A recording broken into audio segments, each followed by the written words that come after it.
So removing the first two belts went fine. Loosened up the tension, loosened up this knot here so it slides.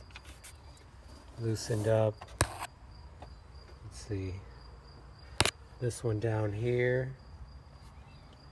And this right here to get out the second one. But now I'm having a hard time with the third belt. Now I don't know if we can,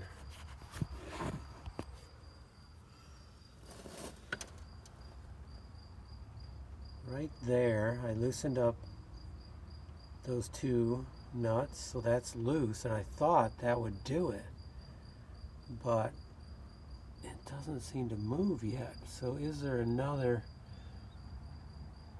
bolt that needs to be loosened up?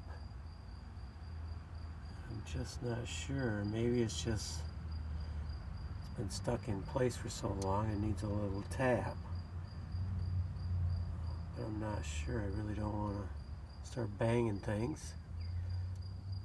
So maybe this video will help me. I'll watch it back and maybe see better.